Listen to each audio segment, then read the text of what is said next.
Hello, everyone. Good morning, good afternoon, or good evening, depending on where in the world you're joining us from. My name is Kyle Banaz, the Director of Marketing at Netreo, and I'll be your host today. I'm joined by my colleague, James Mancini, Netreo co-founder and solution architect, who will be guiding you through our topic today, mastering IT crisis communications. Before we get started, I'm going to walk through some quick housekeeping items. And while I do so, we'd be interested in hearing from the audience in a poll. So James, would you mind popping that poll up?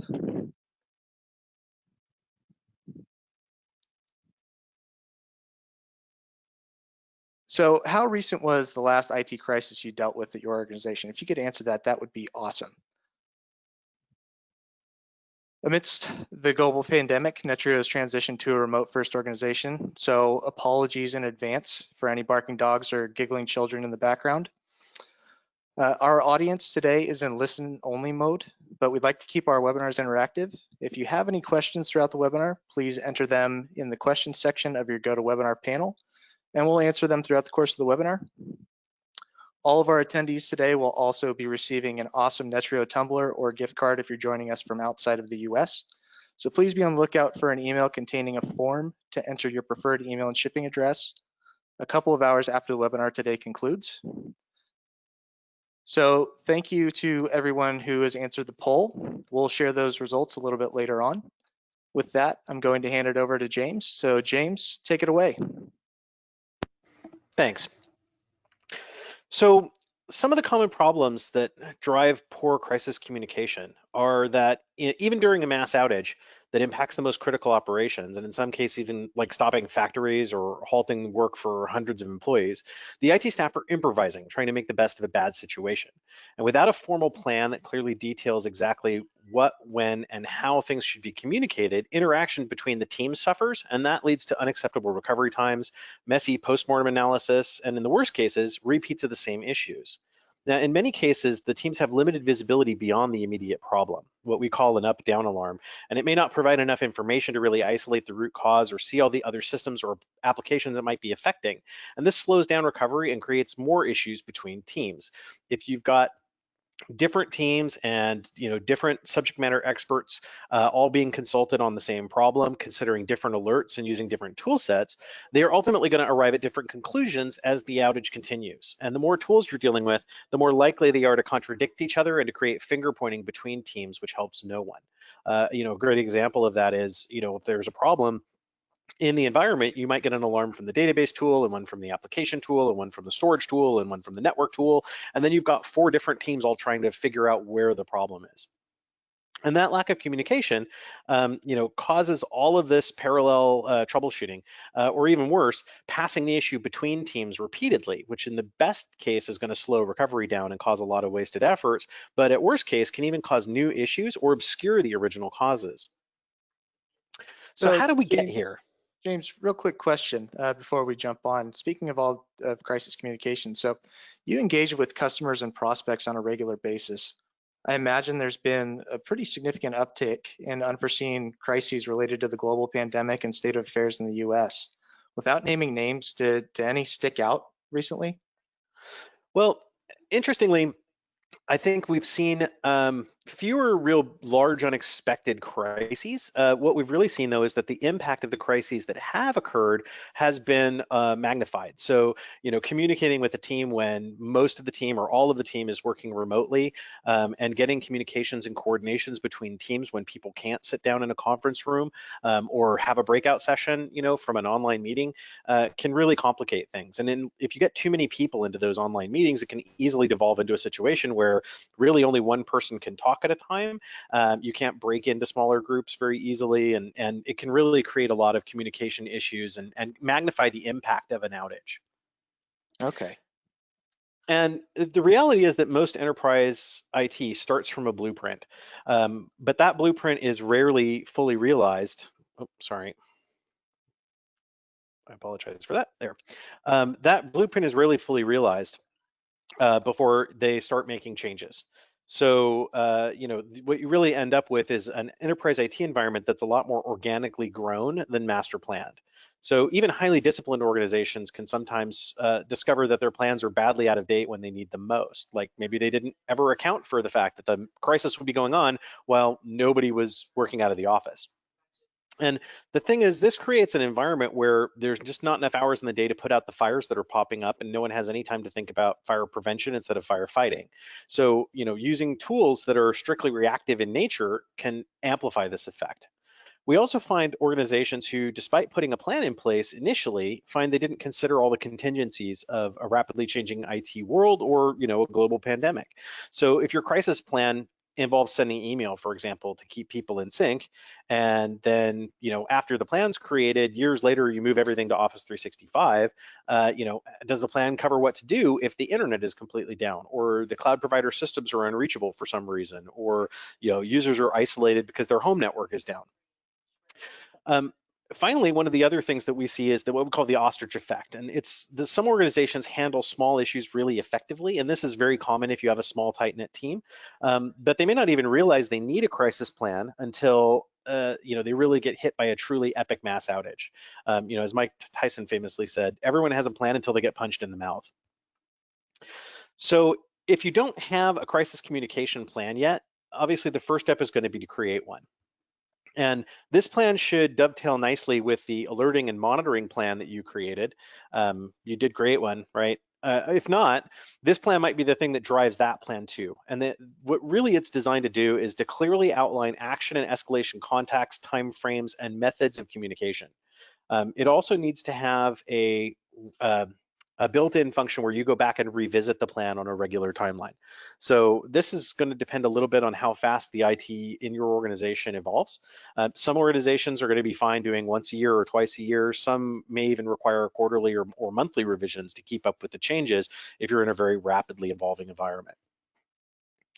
Now, one of the first steps in creating these plans is to define priority levels. And this gives you a model that you can then use to decide when to escalate a particular issue and what defines a full-blown crisis from a minor issue.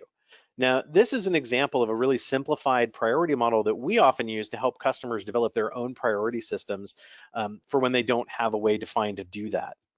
And it starts with defining our impact metrics. So in this case, how many users are impacted? And we're going to plot that against the severity of the impact. In other words, are the users unable to work entirely? Is the factory shut down, or orders not going out? Or is it more minor, like a routine task takes longer to complete? Or is it creating delays in internal reports? And once you have a clear picture for what you're measuring, it's easy to divide this into zones by priority. And then those priorities can drive the action plan, like who gets notified and how quickly when something isn't responding or when it fails to come back up after a routine patch. But the key message is that when you haven't defined these priorities, then everything gets treated like an emergency or nothing does. And either way works against us in our efforts to restore service quickly, and it creates a confusing environment for communicating between the teams. So the first thing we have to do is create an action plan that we can rely on to give us, detailed information about how to react during a crisis outage. And so this plan should, at a minimum, define exactly who gets notified during an incident, what methods should be used, both for initial notifications, as well as defining a timeline for who to notify, when it's been down for a specific length of time. So how long does an outage go on before management gets involved, before the executives get involved? This is going to depend heavily on the scope of the outage and the priority. So we want to make sure that we outline clearly exactly, how this should work for each of the different priority levels we've defined. We also need to be able to factor in things like time of day and day of week information, so that some enterprises are going to be 24/7, 365 operations, but a lot of them are not, or at least not for all of the resources involved. And when a system goes down after hours, but isn't going to be needed until the next day, what's the process for that? When is someone available to work on the problem? Because a different response during off hours is reasonable and appropriate for a lot of these systems, but the crisis communication plan really needs to reflect that. And you should really avoid sending out those alerts until someone is available to work the problem. Lastly, don't forget to see what you can automate. So automating the initial response to incidents to do things like reboot servers or spin up new cloud resources or restart services in a cluster, it can drastically reduce our MTTR and solve problems before we actually require any manual intervention. Another thing to keep in mind is that during a crisis, notifying people is critical, but so is the content and format of those notifications, right? So a badly worded notification is counterproductive because it can cause people to panic and take incorrect actions or make bad assumptions. And we had one customer who installed a new load balancer and an alert went out for it during deployment before it was even in production. But when the production website started having an unrelated problem a couple of hours later, you can guess what got the blame and how much longer it took to fix the actual problem. And there's a few best practices we recommend to avoid those kind of situations. First, we need to make sure that the notification is concise, because we want someone who hasn't finished their first cup of coffee after sleeping 2 hours last night to still be able to immediately understand what the problem is that's being reported. Production database SQL is down is a much better notification than, server IRV DB Prado 1 monitor is SQL is status 3. Like, we need to make this very easy for them to understand, even if they haven't processed it through their coffee, or they don't even maybe know the naming conventions. We also want to make sure that the notification defines not just what the problem is, but some context about that device or application. Is it a production or development app that just failed? What is the priority or importance of this particular service? And putting some of this context into the alert notifications themselves is going to speed response and recovery times. We also want to make sure that the alert tells whoever's reading it how long the problem has been happening, and if this is an initial alert or an escalation, because this also will help the team understand the best way to react to it when they get that message. And finally, we want to make sure that the person getting the alert understands that they wouldn't be getting the alert if they weren't supposed to act on it. And we'll talk a little bit more about that shortly. So we want to make sure we understand the roles we're going to rely on in a crisis. And at a minimum, we suggest at least 3 different primary roles. These roles are going to play a large part in your action plan. And the 3 most important roles are the technical lead, the service lead, and the incident lead. And obviously, depending on the size and complexity of your organization, your situation might require more specialized roles as well, or even assistance to these leads to help organize conference bridges, meetings, and manage communications between the teams. So let's drill into what these roles are and what they should be expected to do. So a technical lead is a specialist or a subject matter expert, and their role is going to be to diagnose and lead a problem resolution effort in their area of expertise, so storage, network, database, etc. They also need to be able to reach out and coordinate with other technical leads to solve issues that lie between specialties, like between the database and storage, for example.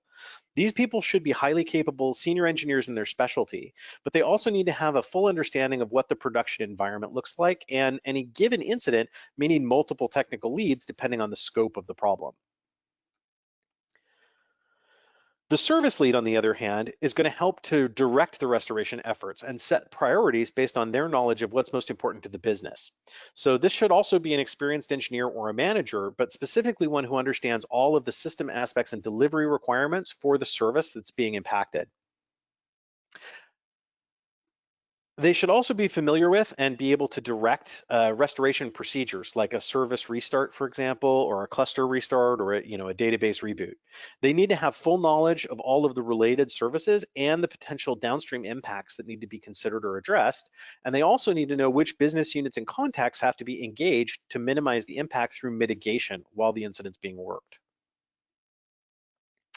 Now, with incident leads, it's best if a single incident has a single lead. So there's kind of a captain on the ship who can direct the resources to where they're needed most.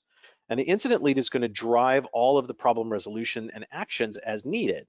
So they're going to direct those technical teams and point them in the key directions to try to resolve those problems. It should also be a manager who's experienced in incident management with strong command skills, and someone who understands the process of troubleshooting, problem diagnosis, and resolution. Their general knowledge and experience should extend from the systems monitoring and diagnostic tools that are available to your organization to application and infrastructure components and engineering tools, as well as a good understanding of the services that IT is delivering to the business. Like, what is the ultimate deliverable here to the customers or the employees that they're trying to solve?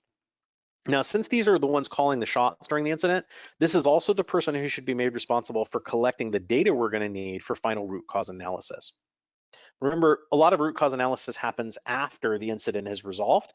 So we need to make sure that we're collecting all the data that we need so that we have that as much as we need on hand to make that process easy later. Now, what about senior management?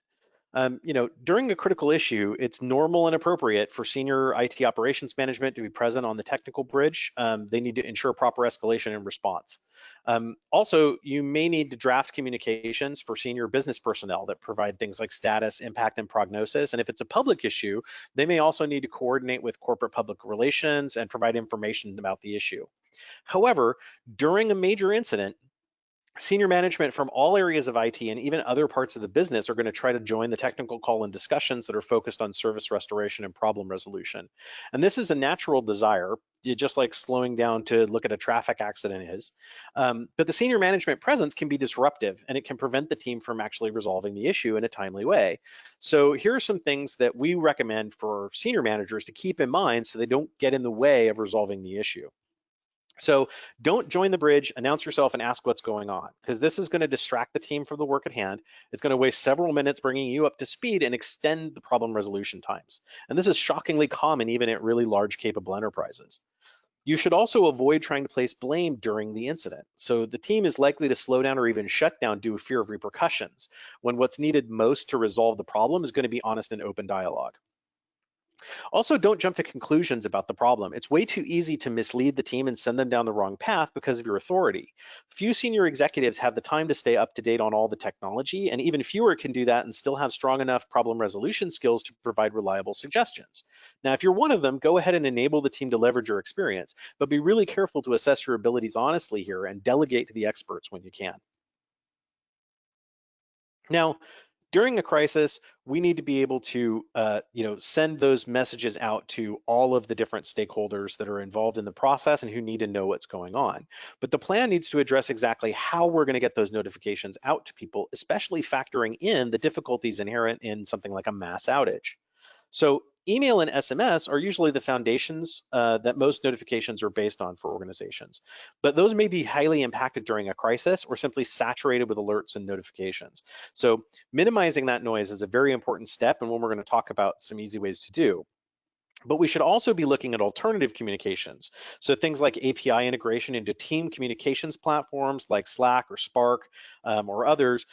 This makes sure all the members of the team are aware of what's being done, when, and by whom, and also has a bonus that it can create a nice log of communications after the incident to make the post-mortem easier and help with root cause analysis.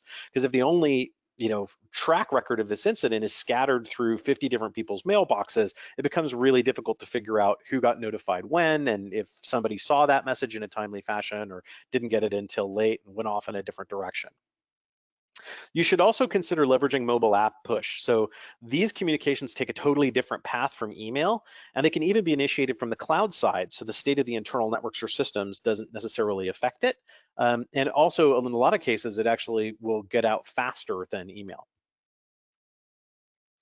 So we provide a mobile app that's designed to allow you to get detailed information about all of your monitored systems, applications, and infrastructure very easily.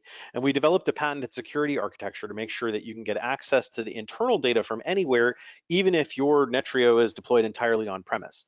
It just needs basic HTTPS access to the internet. To use it, it's as easy as switching on cloud services and live data. And then the mobile app will give you a full view into all the performance and incident data, including graphing and mobile push notifications. And if you're using our on-premise deployment option, this also turns on a heartbeat monitoring system that will alert you if your Netreo instance loses connection to the cloud, so you can get notified if your internet goes down completely, for example. So James, quick question there. So would you say that the Netreo app essentially provides kind of a fail-safe in the event of a major outage? It certainly provides a good backup plan. So the idea is that if everything goes down and you completely lose access to the internet, all of your mobile device users can get notified that the system is now unreachable for some reason. So in the event that there's no other way to get notifications out of the system, there's no backup, there's no cellular backup or other ways to get those notifications out of the system, it does act as a fail-safe to kind of give you that, last line of defense notification and tell you something is very wrong and we've lost communications to the cloud, so we need to be able to go and investigate it. So yeah, absolutely. Okay, thanks for answering.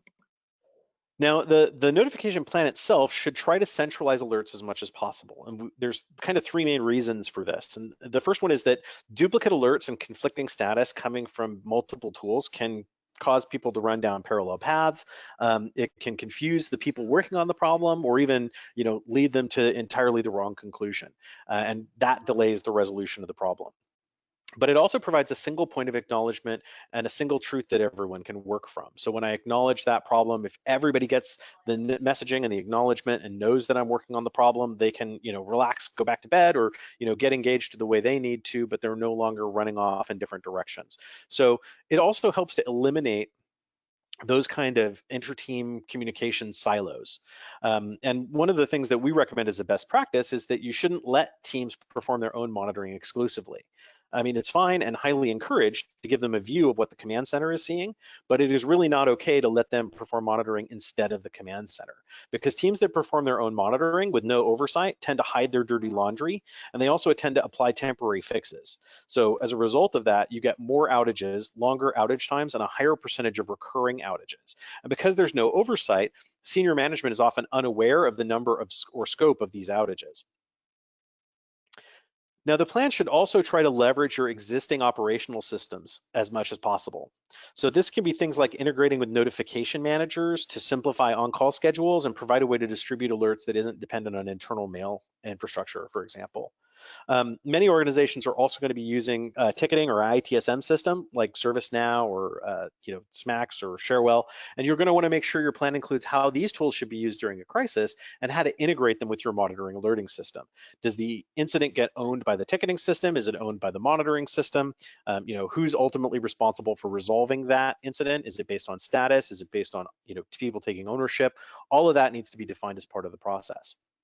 You should also consider integrating monitoring with your CMDB or inventory system, because this helps to make sure that new systems are monitored quickly, but it also makes sure that things like decommissioned systems or configuration changes aren't triggering false alarms. Now, another great way to communicate between teams is an information radiator. And an information radiator is just a system designed to display important status information in a public area. For example, it's a monitor on the wall of a hallway that everybody has to walk through. And you can display things like application views or more technical ones depending on the audience. This also allows you to keep all the teams in sync, not just for status data, but also to provide useful operational metrics like response time or transaction velocity or number of customers logged in the system. Using information radiators also allows you to actively demonstrate your team's core values, because it shows that your team has nothing to hide from visitors, customers, stakeholders, and has nothing to hide from itself, because you're acknowledging and confronting those problems. Now, as I mentioned earlier, a big part of keeping the lines of communication clear is trying to reduce the volume of noisy alerts that might be coming in during a crisis. And one of the easiest ways to do this is to take advantage of built-in technologies like automated root cause detection. Automated root cause detection will help a lot by eliminating possible causes and drastically reduce the number of alerts that are generated during a major incident, which is going to reduce distractions, and it's going to avoid unneeded troubleshooting time. Now, to be able to make this work, we need to have a topology that the tool understands, and we can either configure that or we can let the tool discover it. Or in our case, our tool auto discovers it, but you can often manually configure it in other tools. And the point of that is letting the tool determine that the reason, for example, that all the remote devices at that particular location just went unreachable is because the WAN router went down. So instead of sending out notifications for every remote device separately, like every switch, every server, every application, and every wireless access point, instead we get a single alert that can point me to the WAN router and tell me that's the proximal root cause of the problem. Now, the ultimate root cause analysis may be a little bit more complicated than that, because it may be that router went offline because the backup connection hadn't been tested in 2 months, and we're not going to be able to determine that in an automatic fashion, but it is going to point you towards where to look for the problem. So it's going to shave a lot off of your time to root cause detection, which then in turn shaves a lot off your mean time to repair. Hey, James, we actually had a question come in when you're talking about managing notifications. And before I ask that, I'd like to remind the audience, please feel free to enter your questions in the questions box of your GoToWebinar control panel. But the question was, how does Netreo prevent alert floods during major outages? So that's a great question. And we actually have a number of different technologies that are kind of layered on top of each other to help resolve this situation. Obviously, making alerts topology aware is a big part of that, and making sure that you're suppressing alerts for things that are dependencies. But we also have a lot of incident management logic built in to try to automatically correlate things together in a way that makes logical sense. So for example, if a remote site has a bandwidth problem or a latency problem on the router that's used to reach it, then any of the servers behind it that start reporting high latency don't need to generate separate alarms, right? Those can all be consolidated into a single alarm. So the way we handle that is by bundling all of those alarms into what we call an incident, which becomes a container for those alarms and gives you a single point of acknowledgement. It gives you a single point of notification or automation. If I want to take specific actions based on that, I can kind of manage all of that centrally. And we build in as much of that as possible automatically, but you can also manually specify correlations that make sense in your particular environment.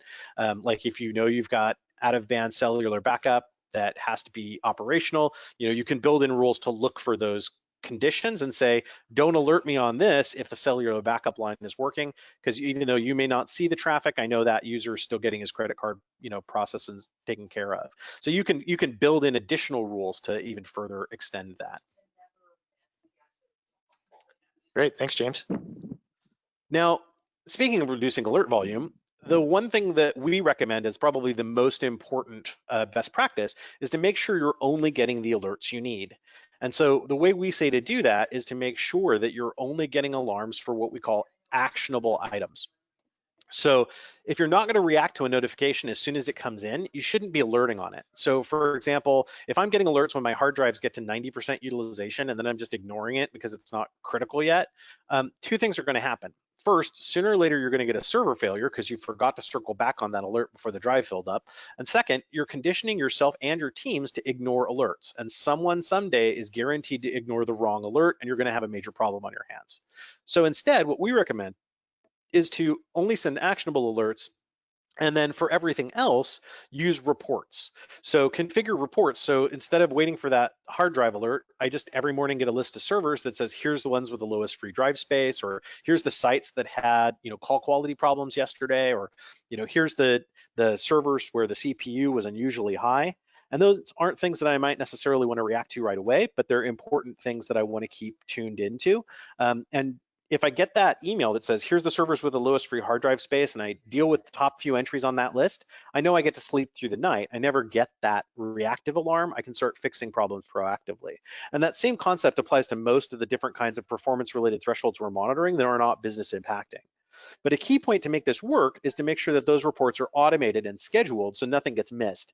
If you're relying on somebody to go in and generate these reports once a week and send them out, it's guaranteed to cause problems. And in a lot of cases, we've seen customers where they maybe set up a report that was supposed to be going out and then it stopped going out and nobody ever went back to troubleshoot it, and then they end up with blind spots. So our approach is to make sure that there's a very simple way to accomplish those, creating those reports and automating those reports where it doesn't require any special knowledge or training to do. Now, I also want to take a second here to look at a few alerts to show you examples of things that we call actionable, right? So what is actually an actionable alarm? If I get a high CPU utilization alarm, is that actionable? Probably not. I mean, are you going to drop everything you're doing and then go do something about that server that's at 95% CPU? Maybe if the CPU has been stuck there for a while, and we do give you a way to set delays for those alerts. So for example, it won't generate an alarm till it's been over 95% for some length of time. So the one example I always go back to here is if the SQL Server pegs the CPU, that's probably normal, and I don't want that alarm. But if it's stayed pegged for 30 minutes, I probably have a job stuck and I need to go do something about it. If a switch port goes down, is that an actionable item? Well, it depends what it's plugged into. If it's plugged into something important, generally yes. So this might be a good candidate for an immediate alarm. But if it's something like part of a port channel or it's just one server in a large cluster, that might warrant a different priority or a different method of notification that doesn't require a drop everything and fix this response. So consider that when you're setting up those kinds of notifications. What about if the internal application goes offline? Well, that's generally a big yes, but you might also try automating the response first. So you can actually have, Netreo try to restart the service or reboot the server to restore service faster. One of the other things we can do to make sure that the crisis is resolved as quickly as possible is a few best practices that we call dealing with the heat of battle. So make one change at a time and track all the changes you make. And this is the most common reason why a problem can't be tracked to the original cause. Either you have multiple teams making simultaneous changes and can't be sure which one fixed the problem, or you've made changes that weren't logged. And the incident lead needs to keep careful track of what each team is doing and when and in what order to be able to build this data. You should also focus on restoring service first, but list out root causes as you come across them. So if you find possible root causes, make sure to record those, because most root cause analysis is going to come after the service is restored. You also want to make sure that configuration information is documented and maintained throughout any changes that you're making, because you want to be able to see if there are changes made that may have caused the problem, and afterwards find out what changes were made to resolve them to avoid creating new problems in the future. If you can revert a change and go back to the last known stable configuration, that's often the fastest way to resolve the issues. So using a tool like our configuration management to detect unplanned changes and evaluate what changed and when and revert those changes can help a lot there. You don't want to let engineering optimism forward engineer to a new solution unless that's the only option. You need to establish clear command lines, one for technical and one for the business interface, and ensure that you have full management support for your crisis plan. It's best for the business side to not participate in the technology calls, as they can be overwhelmed with technical data, which can lead to misunderstandings or misplaced blame. I already mentioned the load balancer example. There's a number of examples I can think of where customers have let business managers, who were using those services in on the technical calls, and then pretty quickly, no matter what the problem was, the last new piece of hardware that was installed always got the blame, and they ended up, having to rip out a lot of hardware over time to fix problems where they weren't even remotely related to those issues. It's very hard to convince management to let them put those equipment back into the system afterwards too. So the other thing that we recommend is that you plan on overwhelming the problem. So escalate and bring in the key resources, both yours and the vendors when applicable. Like, don't dribble in resources just because it's 4 o'clock in the morning, because if you want to achieve rapid problem resolution, this is how you do it. You get all the key resources on the call, and you ensure you hold the vendors to the same standards as you hold your own team. And this is obviously going to depend heavily on the incident priority and what resources are involved as well. Now, we also suggest that you work in parallel wherever reasonable and possible, and this includes spawning parallel activities and technical bridges to work on multiple reasonable solutions or backups, but you want to keep in mind that one change at a time principle here. You also need to let the incident lead leverage the NOC or the command center to ensure that activities stay on schedule, because we need to be able to decide when a path is not working and focus resources on better options. And the clock is a key component of that decision. Escalation and communication have to occur reliably so we can understand how a particular resolution is tracking along. And also remember that everything done in an emergency to restore service and fix a problem is highly likely to inject new defects into the systems. Too many issues have been complicated during a fix when a typo occurs, or the command is executed in the wrong environment, or impacts a system that wasn't even previously affected. So reviewing everything you changed during the incident will significantly improve the quality of the changes that you implement and help you determine the true cause of the incident so we can make sure it never happens again. Now, when we say overwhelm the problem, one of the things we recommend there is, far too often, problems start small, or the local team thinks they have it in hand, and they avoid escalating the issue or reporting it as a potential critical issue. Meanwhile, critical time is lost, and potentially mistakes are being made by the local team that are compounding the issue, so that by the time the escalation happens to the command center, the impact has become really severe, and the options to resolve it may be far more limited. So it's important that everyone on the team understands that it's more important to over-report an issue than to report it late, because there's really no crying wolf when it comes to production. You also need to make sure that you call the fire department first. In this case, the command center, with a full potential severity alert, and then go back to putting out the fire with the garden hose. So the command center can mobilize all the needed resources to arrive and ensure the fire gets put out. But if everybody gets there and the fire is already out, you fix the problem, everybody's going to be happy. But if the fire is still raging, you now have the full set of resources available to properly overcome the issue. You also want to remember to try to automate the initial response as much as possible to make sure that you're cutting down on the MTTR and reducing the number of major incidents that require this kind of mobilization. So often once an incident's resolved, you can find a really simple way to automate the response to prevent it from happening again. Maybe you can restart that Java process when the memory usage hits 2 gigs and prevent the crash in the first place.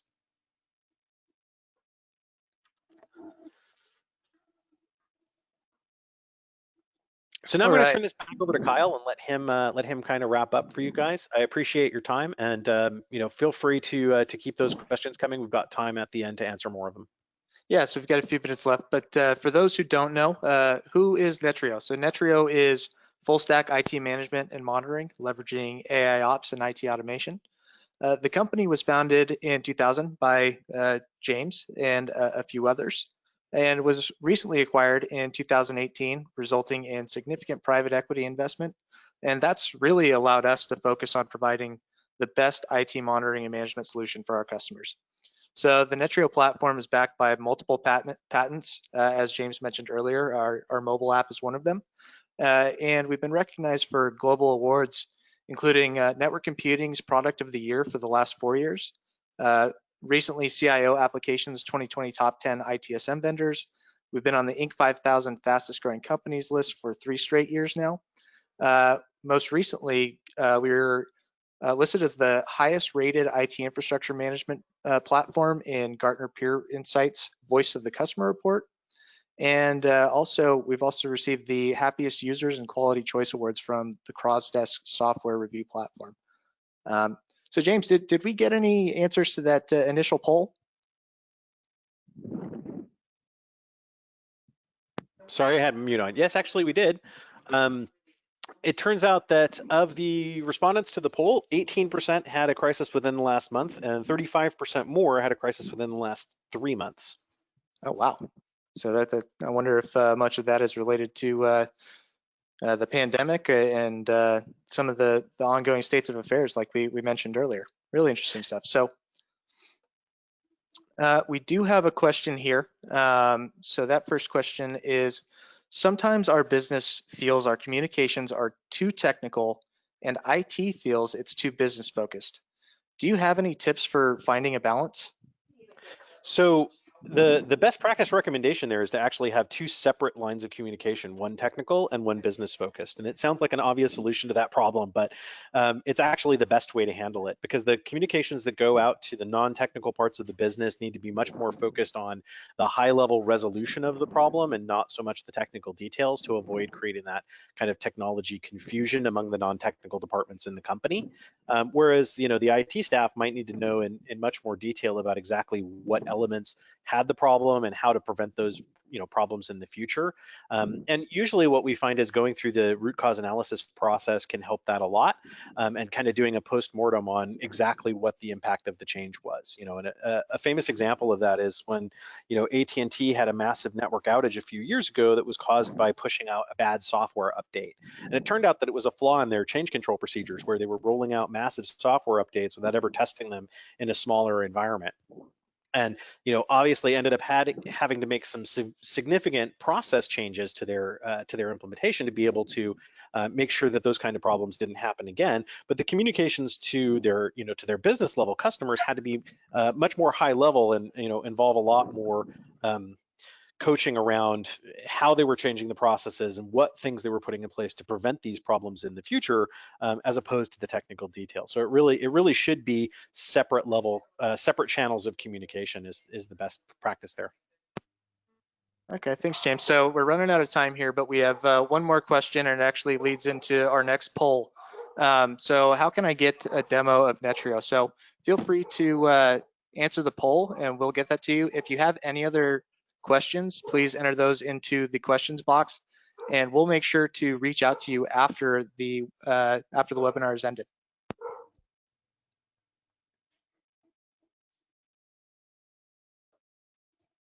Okay, and I apologize for the barking dogs in the background if you can hear me, but that will wrap up our webinar. We appreciate everyone for attending and joining us today. We had a great turnout. As mentioned, feel free to reach out to us. We're happy to answer any additional questions. With that, have a great rest of your day. Thanks, everyone. Thanks everyone for your time. Bye now.